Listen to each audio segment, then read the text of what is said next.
kita tuh selalu bicara tentang solidaritas sama perempuan, woman support woman. Tapi di banyak kasus juga kadang-kadang woman tidak support woman. Apakah perempuan-perempuan di grassroots yang kamu temuin itu juga lebih lebih reseptif, lebih terima sama perempuan-perempuan yang nyalon gitu? Tapi memang nggak sekedar cuma mengatasnamakan label perempuan, ya perempuan juga harus peduli. Jangan cuma kayak modal tampang cantik doang di baliho, tapi nggak turun. Itu juga sebenarnya concern masyarakat, karena mereka sudah menjadi target, jadi objek untuk mencari suara.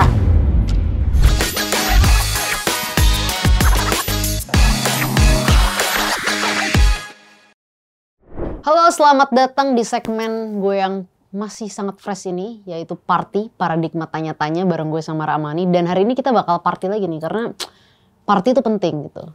Mengutip Aldi Taher, kan ini tahun baru, masa Aldi Taher kita lupain, jangan dong. Party is partai, jangan lupa partai is party gitu. Dan kali ini gue akan party bareng salah satu politisi yang masih muda, usianya mungkin gak beda jauh sama gue. Asalnya dari Golkar, dia punya visi pemberdayaan perempuan, peduli dengan UMKM, dan katanya bisa mengatur cuaca dan iklim kalau betul. Wow. Siapa yang gue maksud? Let's start the party.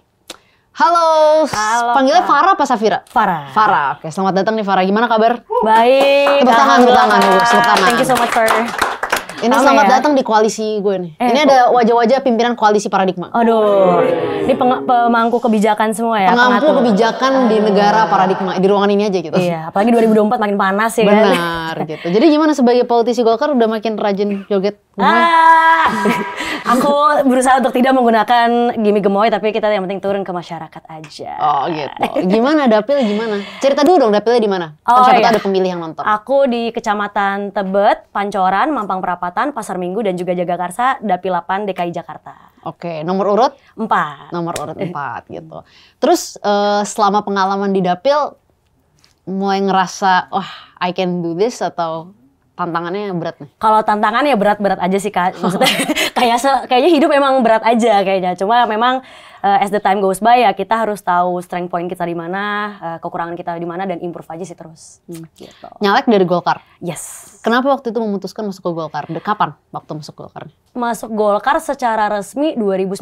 Okay. Jadi waktu itu pasca pemilu 2019 aku ikut iseng-iseng sih awalnya waktu itu ikut kampanye Akbar Golkar, terus teman-teman mulai banyak nongkrong lah kita ya sama teman-teman Golkar, dan satu ketika aku masuk di kepengurusan AMPG, Angkatan Muda Partai Golkar ya, dan itu resmi dari 2019 akhir. Jadi aku berproses dulu di AMPG selama sampai sekarang juga selama 5 tahun ini, terus barulah berproses lagi masuk lagi ke struktur DPD 2-nya di Golkar Jaksel. Jadi aku dari AMPG dulu dapat rekomendasi buat masuk Golkar Jaksel, baru masuk ke fungsionaris dan juga nyalek. Usia berapa waktu masuk AMPG?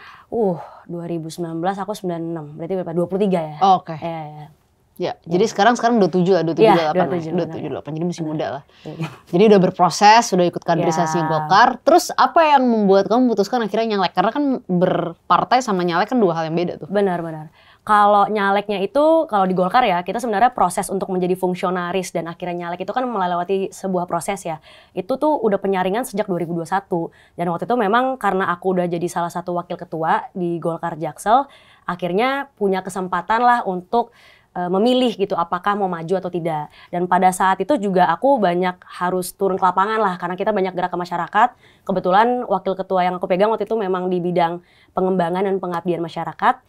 Jadi memang kita banyak kegiatan pasca COVID atau kemarin keliling, pengobatan gratis, pemberian vaksin. Jadi ya touching point pertama aku sama masyarakat itu di situ. Jadi akhirnya mulailah snowballnya dapet nih, mulai mau maju itu semenjak udah turun langsung ke masyarakat.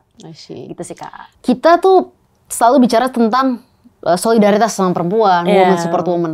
Tapi di banyak kasus juga kadang-kadang woman tidak support woman. Gitu. Misalnya contohnya gini. Apa nih? Aku selalu pakai kasus ini karena menurut aku ini hanya untuk merepresentasikan ya. Jadi dulu udah agak lama lah, tahun lalu Maret 2023 lalu itu.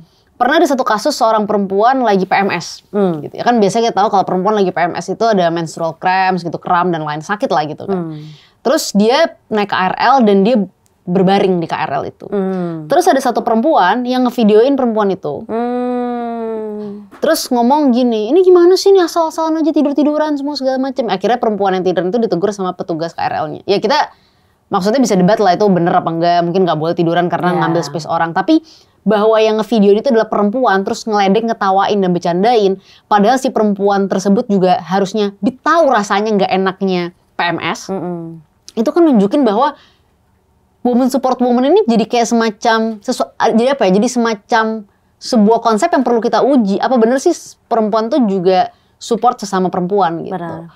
Sebenarnya memang benar, aku setuju untuk diuji karena memang pada akhirnya we need to evaluate ourselves in terms of gimana sih kita benar-benar bisa berempati terhadap sesama, not just between men or and women, tapi lebih ke kitanya aja gitu sebagai perempuan, naluri kita berpikir. Padahal kalau tadi case tadi kan bisa aja dia tegur dulu kan, instead of langsung videoin gitu kan. Harusnya bisa aja dia langsung tanyain, bu ada apa segala macem.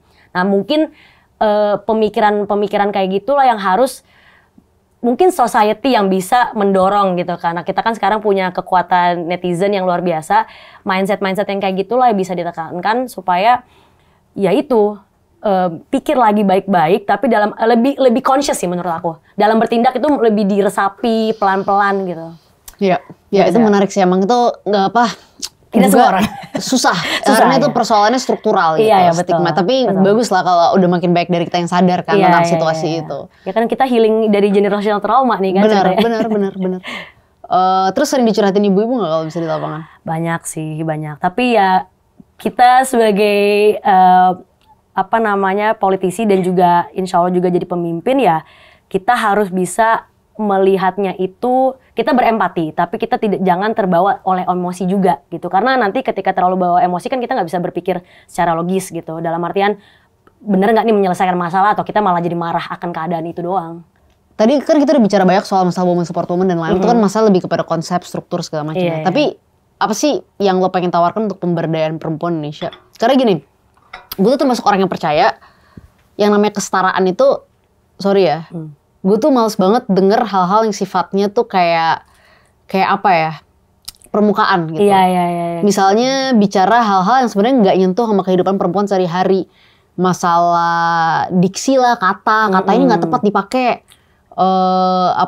Perempuan tuh nggak harus bebas pakai baju apa saja dan lain-lain. Itu maksud gue iya, itu semua penting gitu ya. Ada persoalan-persoalan kultural, iya itu semua penting. Tapi menurut gue itu masih di level permukaan, itu bukan akar gitu. Betul. Gue tuh percaya bahwa akar persoalan dari ketidaksetaraan gender itu selalu masalah ekonomi. Bahwa masih banyak perempuan pun yang bekerja, pendapatan mereka masih di bawah laki-laki gitu. Dan itu by data gitu kan. Jadi lo nggak bisa bilang lo pendukung kesetaraan perempuan kalau lo nggak mendorong pemberdayaan ekonomi untuk perempuan gitu. Kalau boleh tahu, karena lo juga concern juga terhadap isu perempuan, sebenarnya apa sih yang lo pikirkan terkait pemberdayaan ekonomi, pemberdayaan perempuan di dalam konteks ini gitu? Iya, kalau ngomongin itu memang sebenarnya aku udah sedikit kurangnya sudah aku lakukan. Jadi sebelum nyalek pun aku udah ngembangin satu komunitas namanya Sahara, Sahabat Usaha Rakyat. Itu memang komunitas yang memang sebelumnya dibentuk oleh ibuku. Tapi semenjak aku pulang kuliah, balik ke Indonesia, itu memang yang aku teruskan. Nah di situ memang yang kita lihat adalah ketika kita memberikan peluang kepada perempuan, let's say dalam usaha mereka nih, kalau aku kan case tadinya di warung. Jadi di warung itu kita beri mereka pelatihan, pendidikan, terus kita kasih akses ke permodalan juga. Ketika kita memberikan peluang-peluang itu dan kita kumpulin mereka di grup gitu ya, misalnya di kelompoknya mereka. Kalau aku case-nya di Jakarta Selatan, kita kumpulin per kelompok tuh per kelurahan. Jadi kita di satu kelurahan itu ada 10 warung atau 20 warung yang kita berdayakan. Nah akhirnya ketika ketemu lah dengan sesama perempuan yang memiliki usaha warung, mereka jadi ngerasa kayak, oh gue tuh sebenarnya struggle gue selama ini tuh gue gak sendirian. Gue selama ini tuh ternyata gue terlalu terfokus kepada kegiatan jual beli, gue nggak lihat secara big picture. Nah itu yang kita juga pelan-pelan ajarkan melalui mindset dan juga pendidikan itu sebenarnya. Jadi dibiasakan untuk berkumpul, dibiasakan untuk networking, tapi juga kita memberikan peluang-peluang untuk bisa mengembangkan usahanya. Karena yang sering aku temuin juga di lapangan, itu memang banyak perempuan yang jadi pengusaha atau yang punya usaha akhirnya itu karena ketidaksengajaan. Awalnya pasti kayak, oh habis melahirkan, habis punya anak, mereka nggak balik lagi ke kerjaan kantoran atau yang lebih formal, akhirnya mereka memutuskan usaha. Jadi tidak by design gitu. Nah yang akhirnya kita mau arahkan supaya bagaimana Yang kalau usaha lo mau sustain, lo nanti mau kasih ke anak lo, ya lo beresin dari sekarang gitu, lo siapin dari sekarang, lo beresin lah semua aspek-aspeknya. Kalau aku belajar di yang retail ya pasti ya beresin untuk keuangan dulu, pencatatan keuangan, mengelola stoknya, ya kayak gitu-gitu sih Kak. Nah kalau untuk UMKM sendiri, apa sih yang pengen lo lakuin? Kalau di Jakarta itu sebenarnya kita udah punya banyak banget UMKM yang aku rasa pasti nggak kedata. Karena case tadi yang di Jakarta kita udah punya ini ya Jakpreneur ya, salah satu program unggulan untuk pemberdayaan UMKM, dan banyak sekali dinas melakukan itu, mau dinas sosial, dinas koperasinya. Nah, gimana caranya supaya Jakpreneur itu bisa dirasakan lebih banyak orang lagi? Nah, itu harus dibuat lebih di klaster. Jadi selama ini kan kalau yang aku lihat ya, Jakpreneur itu nggak banyak di klaster. Jadi kalau di satu grup ada yang punya usaha fashion, ada yang punya usaha makanan, ada yang punya minuman. Jadi tidak di klaster. Sehingga kalau kita mau ngegerakin mereka supaya bisa lebih rapi, bisa lebih maju, ya harus di klaster, karena permasalahan grup usaha yang sama pasti kan itu lagi gitu. Jadi kita lihatnya sih segmentasi dari UMKM itu sendiri diperdalam, memperbanyak akses ke lebih banyak perempuan pengusaha yang bisa garap dan bisa dijadikan anggota Jakpreneur misalkan. Dan yang pasti permodalan sih eventually, karena ya itu sebelum yes. Tadi lo bilang setelah pulang kuliah kan bikin komunitas namanya Sahara kan? Yeah. Oke. Tadi juga lo jelasin apa Sahara dan gimana lo ngelakuinnya gitu. By the way, kuliahnya di mana ya? Oh ya, aku di Indiana University. Di US? Di US. Oke. Ngambil apa waktu itu? Aku ngambil Public Management sama minornya Marketing. Jadi di bawah School of Public and Environmental Affairs. Oh, ya. Jadi karena itu lo sangat tertarik terkait isu-isu UMKM dan lain-lain juga dong? Jadi belajar dua sisi sih, belajar public service-nya juga, tapi belajar bisnis. Sahara ini act as community or NGO atau apa? Kita komunitas. Jadi sebenarnya di backbone-nya Sahara itu kita punya ada PT, ada yayasan, ada juga non-profit. Jadi kita banyak lintas komunitas dan lintas badan usaha yang support. Berarti background juga banyak kayak profesional. Iya. Dan ini dong ya. Kalau tarik lagi ke belakang nggak jauh. Jadi kalau di kuliah, aku kuliah ke US itu 2013, lulus 2017. Sempat kerja di US juga. Di mana tuh? Waktu itu aku pindah-pindah. Pertama banget abis lulus di Milwaukee, di Wisconsin, di investment firm gitu. Baru aku pindah masuk ke Google yang di San Francisco, di Sunnyvale office-nya. Tapi waktu itu karena kerjaan aku kontrak, jadi aku nggak bisa perpanjang visa F1, H1B. Yes, H1B. Tapi kenapa lo sampai harus pulang? Maksud gue, ini pertanyaan yang pengen gue tahu aja. Saat ada anak-anak muda yang memilih pulang. Benar. Berarti kan lo udah sekolah di US, basically lo udah bisa dapat kerjaan di sana, karena kan dapat kerjaan di US juga nggak gampang. Betul. Gitu. Lo pulang emang karena visa nggak bisa diperpanjang, atau karena emang karena keinginan? Sebenarnya both. Kayak kan kalau visa diperpanjang kita harus cari opsi dong, ya kan. Of course. Lo banyak teman-teman aku yang akhirnya yaudah gue S2 aja deh biar gue bisa stay di US lebih lama. Tapi kalau nggak S2, orang tua aku udah selalu nekenin, lo kalau kagak dapat beasiswa lo nggak usah ini deh, nggak usah S2 gitu. Maksudnya lo harus berjuang sendiri aja. Dari awal tuh udah ditekenin kayak gitu. Kalau lo mau S2 lo harus cari beasiswa. Dan in that time tuh memang itu pas mau pemilu tuh Februari 2019 aku selesai di sana. Aku nyari memang udahlah aku akhirnya decide untuk pulang aja. Dan pas pulang juga sebelum pulang pun aku harus pikirin kan gue mau ngerjain apa di Indonesia gitu. Nah, ada satu momen menarik waktu 2019 itu awal tahun, kan waktu itu startup lagi bagus-bagusnya tuh kan Kak. E-commerce lagi bagus-bagusnya. Jadi ada salah satu e-commerce yang mereka tuh lagi datang ke daerah SF Silicon Valley waktu itu untuk ajak ngobrol anak-anak Indonesia nih untuk membangun Indonesia. Ujung-ujungnya buat balik ke Indonesia lah, merekrut mereka. Nah, pada saat itu Sahara ini sebenarnya kan udah dibangun 2015. Awalnya memang foundernya ibuku sendiri. Terus aku nggak ngurusin sampai aku balik lagi baru aku urusin.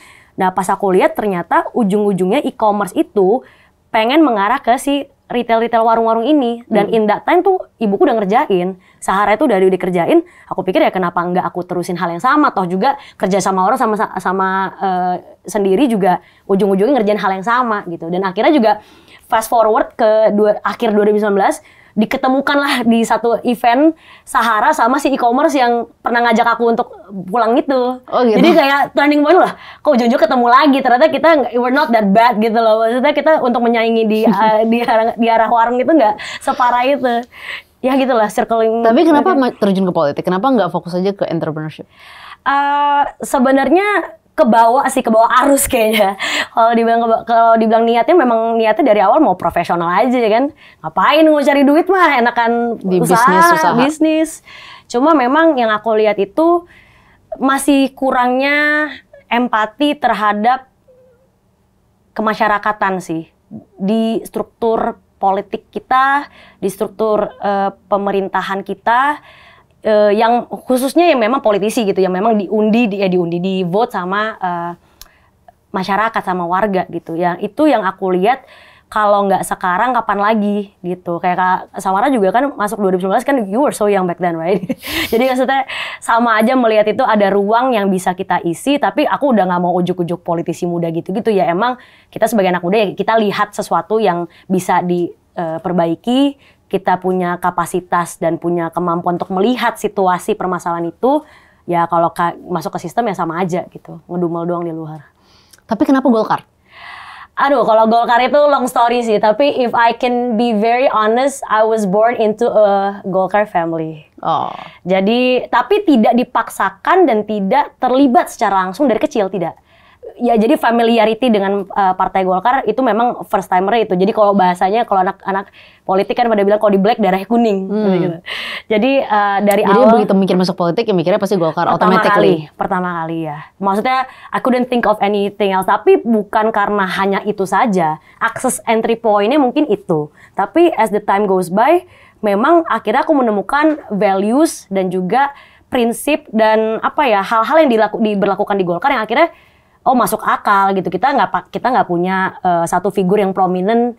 Kita punya banyak orang, anak-anak mudanya diberikan akses. Karena banyak orang yang selalu bertanya, kenapa anak-anak muda banyak masuk Golkar sekarang? Padahal Golkar kan dianggap partai yang udah tergolong tua gitu, bukan partai baru gitu kan. Dan partai memang sudah ada sebelum reformasi gitu kan. Tapi pemilihan masuk Golkar, waktu memilih masuk Golkar ada pertimbangan itu nggak? Atau sempat menimbang nggak dengan partai-partai yang mungkin cenderung lebih baru gitu? Kalau pada saat itu sih menimbang secara sedikit-sedikit ya, dalam artian fondasinya seperti apa, terus outlook-nya ke depannya ini arahnya si partai-partai ini apa. Tapi memang pada saat itu aku ngerasa partai yang sudah mumpuni melewati berbagai macam tantangan zaman ya Golkar. Dan juga pada saat 2019 itu aku benar-benar nyaksiin sendiri betapa banyaknya anak muda yang sudah dilibatkan, benar-benar dilibatinnya secara belakang layar gitu, yang memang dia tidak harus menjadi caleg, tapi dia adalah menjadi roda organisasi itu berjalan tuh karena mereka. Dan itu benar-benar diterapin, bahkan sebelum aku nyalek juga pas di AMPG itu banyak sekali kegiatan-kegiatan internal yang kita lakukan maupun eksternal yang memang diprakarsai, dinahkodai sama anak-anak muda. Kayak HUT kemarin juga sama anak muda. Banyak lah HUT Golkar udah beberapa kali sama anak-anak muda. Sehingga lahirlah inovasi-inovasi dalam kita berkampanye gitu. Dalam artian nggak cuma semerta-merta politik tuh cuma sekedar itu. Banyak juga kok yang masuk ke Golkar juga karena networknya aja gitu. Misalkan lo ketemu sama sesama pengusaha. Ada juga yang memang sama-sama aktivis. Jadi banyak sekali background dan latar belakang kader-kader muda Golkar yang sekarang sudah masuk. Sehingga masuk ke Golkar tuh tidak hanya semerta-merta untuk menjadi politisi. Kan rata-rata udah banyak banget yang bahas soal pilpres gitu. Jadi sebenarnya di sini tuh gue lebih pengen banyak in-depth membahas caleg ya gitu, program caleg dan apa ya sebenarnya apa sih yang mau diperjuangkan ketika masuk ke dalam DPRD dalam kasusnya Farah kan gitu. Dari riset yang gue lakuin lo katanya sangat concern terhadap peningkatan sumber daya manusia, bener ya? Benar. Gitu. Dan itu emang penting banget gitu kan, upskilling semua itu lagi penting banget ke daerah saat ini kan. Emang apa sih program yang ingin lo lakukan? Dan mungkin sebelum ke program ini kali ya pertanyaannya, apa yang lo anggap belum maksimal dari SDM kita di Indonesia? Kalau SDM kita kan punya kelebihan di populasi, jumlah dari SDM kita. Ya kalau ngomongin statistik yang standar ya, kita udah punya bonus demografi, sehingga sekarang tinggal fokus ke kualitas. Jadi dari kuantitas sudah bagus, kualitasnya. Nah sejauh ini kalau dari kualitas tentu ada beberapa variabel dong kalau kita lihat kan. Kita bisa lihat tentang jenjang sekolah mereka, pendidikan mereka sampai sejauh mana. Lalu juga dari jenjang-jenjang pendidikan itu diturunin lagi kualitas dengan kualitas mereka lulus SMA atau SMP seperti apa kualitasnya gitu. Jadi banyak yang dibedah. Tapi kalau aku mau nyinggung dikit ya, case di Jakarta itu memang kalau ngelihat soal pendidikan sebenarnya sih belum pemerataan aja sih. Jadi memang kemarin ketika kita turun ke lapangan, concern utama dari banyak orang tua itu sebenarnya cuma 2 hal. Yang pertama, karena kita menekankan ke kelas menengah ke bawah, obviously ada 2 hal nih standarnya ya.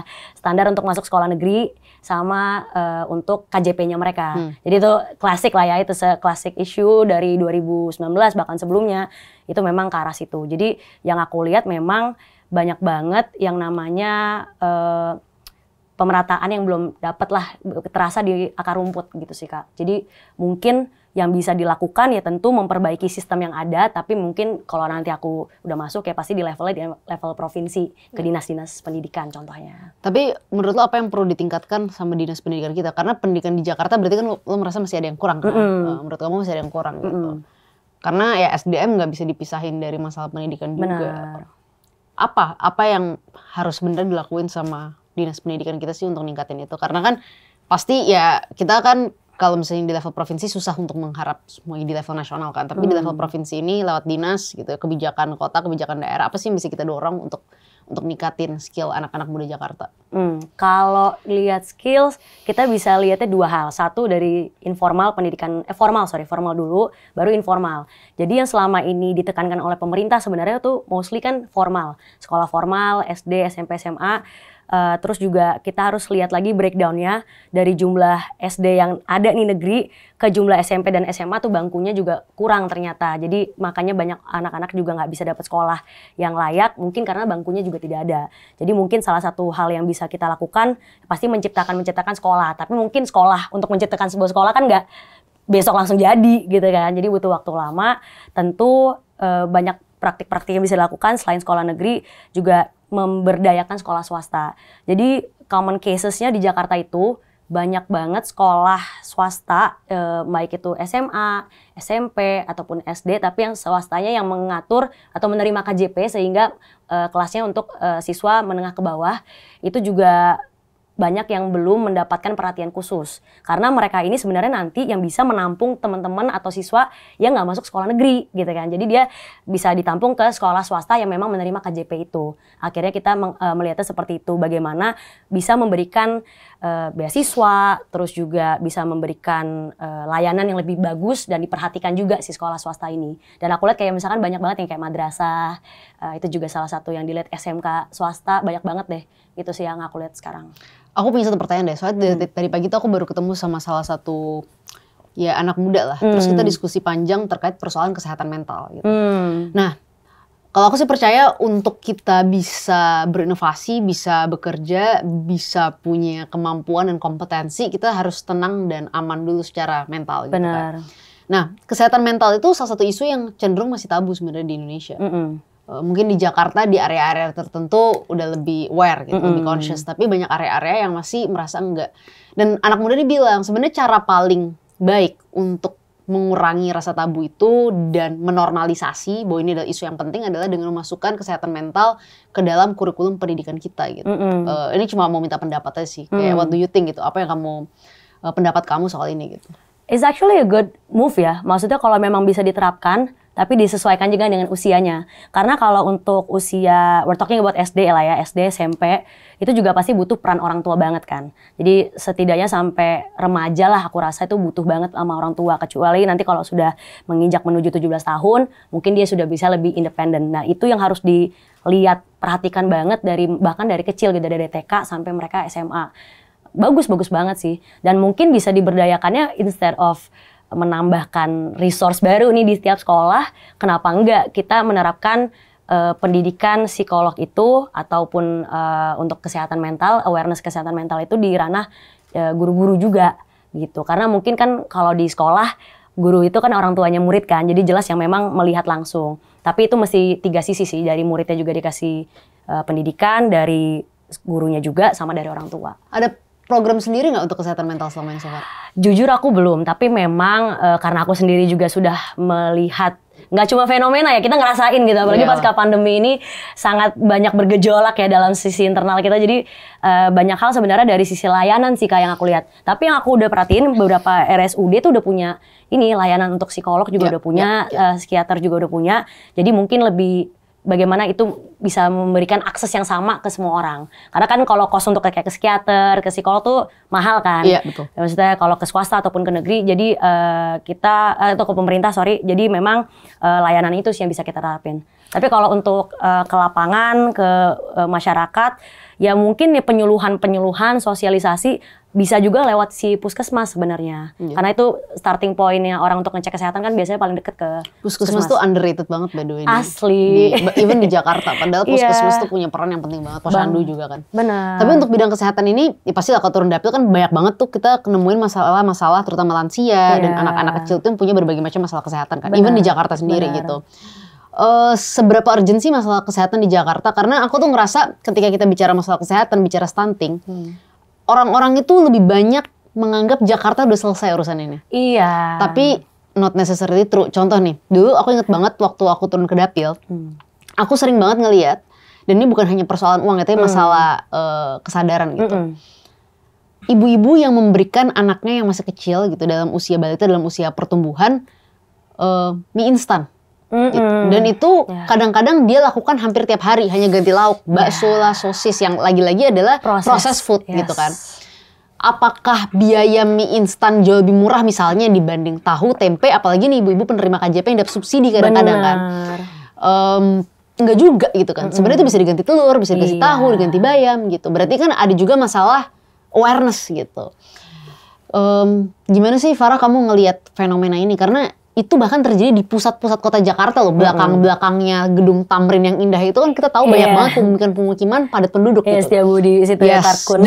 Gimana kamu ngelihat fenomena ini? Sebenarnya sedih sih Kak. Maksudnya dalam artian memang ini PR-nya besar. Bukan cuma nyalain pemerintah, nyalain semuanya lah kita salahin. Maksudnya masyarakat juga harus fully aware of the situation. Jadi memang akhirnya yang sebenarnya aku juga udah sedikit demi sedikit udah mulai lakukan. Karena sebelum ini kan memang aku ngurusin pemberdayaan UMKM melalui warung. Jadi salah satu edukasi yang kita berikan ke warung itu sebenarnya memang mengajarkan memilah-milih pangan yang bisa dikonsumsi. Jadi itu juga berlaku kepada barang yang dia jual di warung itu. Jadi supaya gimana caranya ya emang cocok buat keluarga, yang memang bagus buat gizi anak. Nah itu memang level untuk bisa mencapai pemenuhan gizi yang optimal buat anak itu harus dari semua sisi. Dari sisi distribusi barang dalam artian barang apa yang tersedia terdekat dari mereka gitu kan. Kalau ibu-ibu pasti beli mie instan karena mungkin paling cepat masaknya, paling ada, paling available at most times gitu. Jadi memang akhirnya kita melihat oke, bagaimana caranya supaya yaudah instead of mie lo bisa nggak nyari sumber-sumber pangan yang memang gampang diproses, gampang diakses, dan murah gitu kan. Gampang dalam artian lo tinggal ke pasar beli murah, kan tempe tahu murah sebenarnya kan. Yeah. Gitu. Kasus yang paling parah pernah nggak? Ada nggak kayak kasus dari pengalaman turun ke dapil terkait kesehatan yang kamu temuin, wah parah nih? Aku sebenarnya bukan ke ini ya, ke penyakit-penyakitnya, tapi lebih kayak fenomena ya. Jadi sekarang kita udah tahu lah kalau masuk-masuk gang-gang di Jakarta itu, mungkin setiap 3 rumah yang di dalam gang ya. Jadi mungkin kalau diartikan bisa satu rumah yang gede di Menteng gitu. Jadi di dalam satu gang yang sama, itu yang jual minuman kayak pop ice, sosis, basreng, terus kayak seblak. Itu tuh kayak tiap 3 rumah tuh udah ada Kak.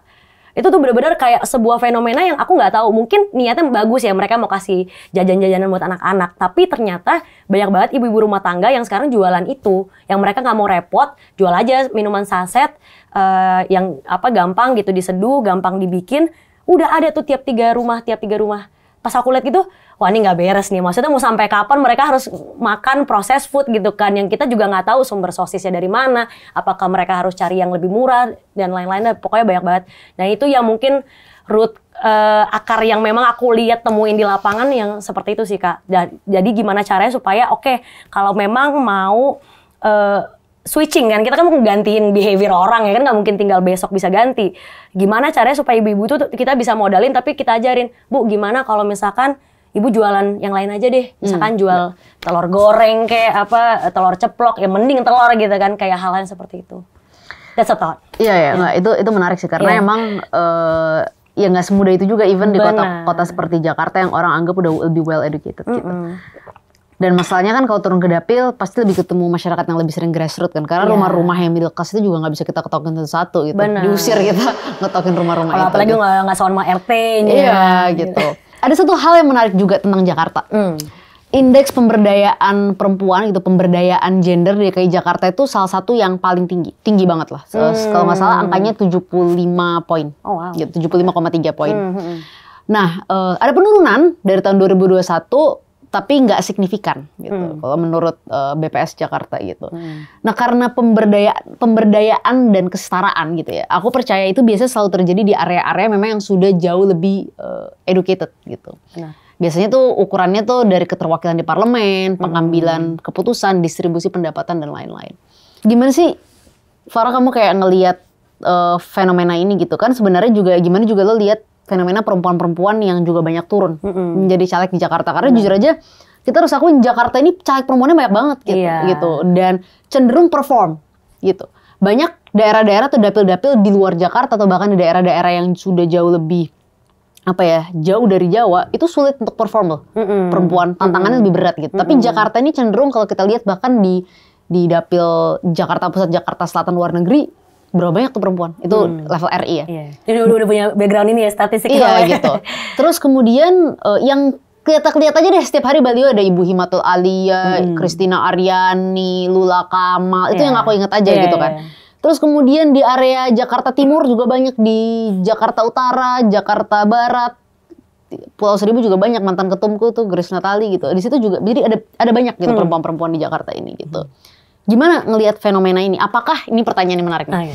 Apakah perempuan-perempuan di grassroots yang kamu temuin itu juga lebih lebih reseptif, lebih terima sama perempuan-perempuan yang nyalon gitu? Kalau dari pengalaman? Kalau menjawab itu iya, tentu iya. Karena mungkin kita punya keunikan sendiri dalam kita berkampanye juga gitu. Karena kita bukannya kita nge-bias cowok, merendahkan cowok atau gimana. Cuma memang perempuan itu punya rasa kepedulian, empati lebih tinggi. Itu udah obvious banget. Jadi ketika kita menyapa, aku juga biasanya nggak tiba-tiba langsung mempromosikan diri gitu. Pasti nanya dulu apa kabar, ibu gimana, sehat nggak, tinggal sama siapa. Karena emang intuitif juga untuk kita tanyakan. Dan itu sebenarnya hal yang bagus. Tinggal bagaimana nanti ketika sudah terpilih pun itu juga didorong terus gitu. Karena yang aku lihat sekarang memang untuk caleg perempuan maju, semua partai sekarang udah mau ngejar si 30% bahkan udah lebih. Udah obvious reason. Dan bahkan di Jakarta juga voter perempuan udah paling besar ya kan dibandingkan laki-laki. Setidaknya di Jakarta di dapil aku tuh dapil 8 mungkin perbandingannya sekitar 54% banding 46 berarti ya. 46% dari DPT-nya. Jadi dalam artian memang sudah ada keberpihakan, dalam artian ya udah nih populasi perempuan ada, let's have women, female figures gitu yang di politik. Tapi memang nggak sekedar cuma mengatasnamakan label perempuan, ya perempuan juga harus peduli. Jangan cuma kayak modal tampang cantik doang di baliho, tapi nggak turun. Itu juga sebenarnya concern masyarakat gitu. Bagaimana yang selama ini bahasa aku selalu bilang generational trauma nih kan di politik ini kita nampung nih semua kejelekan-kejelekan masa lalu yang dilakukan oleh politisi-politisi lebih senior atau mungkin yang sudah lama, yang tidak bisa merealisasikan di bawah, akhirnya itu juga menjadi kesakit hatian para perempuan, ibu-ibu yang nanti bisa milih lagi. Karena mereka sudah menjadi target, jadi objek untuk mencari suara gitu. Apalagi kita tahu sendiri lah ibu-ibu di Jakarta punya WA group aja, satu WA aja, satu di handphone aja berapa banyak WA group gitu kan. Dia majelis taklim lah, dia bagian dari masyarakat, belum lagi dia usaha dan lain-lain, belum jadi orang tua murid ya kan, itu banyak banget grupnya. Jadi yang aku lihat memang perempuan ini sebenarnya punya kendali bagus untuk bisa menggerakkan di wilayah mereka, nggak cuma dari sisi politisinya juga, tapi sisi grassroots-nya sebenarnya punya power yang luar biasa. And by the way, ini gue pengen tanya agak sensitif boleh ya? Oke. Karena di politik itu yang paling seru itu kalau kita bicara soal biaya politik, gitu. Kalau boleh tahu, lo fundraising apa keluar biaya pribadi? Both. Jadi gue ada fundraising, ada beberapa kolaborasi yang gue kerjakan, karena untuk pathway ke pemenangan ini kan juga kita ada beberapa hal, kita melalui komunitas, kita melalui banyak avenues lah. Cuma memang yang akan menjadi costly itu ketika kita turun langsung ke lapangan dan menggunakan struktur tim yang berjenjang. Itu yang akan lebih costly. Cuma kalau menggunakan komunitas, misalkan kayak Sahara nih, aku kan udah ngerjain udah lama. Jadi Sahara itu juga yang bantu Sahara juga banyak gitu kan, lintas organisasi, lintas badan hukum. Jadi akhirnya juga lebih murah lah, maksudnya biayanya untuk menggerakkan komunitas khusus untuk segmentasi UMKM. Tapi tidak semua komunitas Sahara aku gerakan untuk milih aku, tapi dalam artian ya kita punya peluang modal sosial yang lebih, kickstartnya juga lebih enak gitu ya, lebih beda. Cuma kalau untuk biaya yang mahal itu memang ke tim, ke lapangan, karena kita banyak ketemu orang, dan juga ke alat peraga. Paling banyaknya di situ sih. Oke, I see. Karena tau gak sih, by the way lu satu dapil sama Najmi ya? Iya, kemarin dia di sini. Dia sempat mampir juga ke Paradigma gitu. Jadi udah banyak anak-anak dapil 8 yang main kesini gitu. Biar seru. Lo ikut pemilu 2019 kemarin? Ikut. Sebagai kader Golkar? Oh enggak, belum. Sebagai masyarakat awam. Waktu itu di US apa? Di Indo. Di Indo. Lo milih gue gak kira-kira? Kayaknya enggak lagi. Oh gini Kak, tapi ada satu, there's actually one fenomena. Jadi 2019 itu gue juga baru mendapatkan pengakuan ternyata bos gue sekarang pun gak milih gue waktu 2019. Mungkin karena waktu itu aku udah terpatron sama Golkar, jadi kayaknya aku udah milih partai aja. Aku gak apa-apa, semua dimaafkan. Toh gak kepilih juga. Tapi suara paling besar kan? Suara paling besar, tapi tidak duduk. Itu namanya bukan garis tangan. Oh iya, baru bisa Golkar. Oh gitu ya. Menang tuh kemarin. Lu suka Korea? Biasa aja lagi. Makanan aku suka, tapi kalau K-pop biasa aja.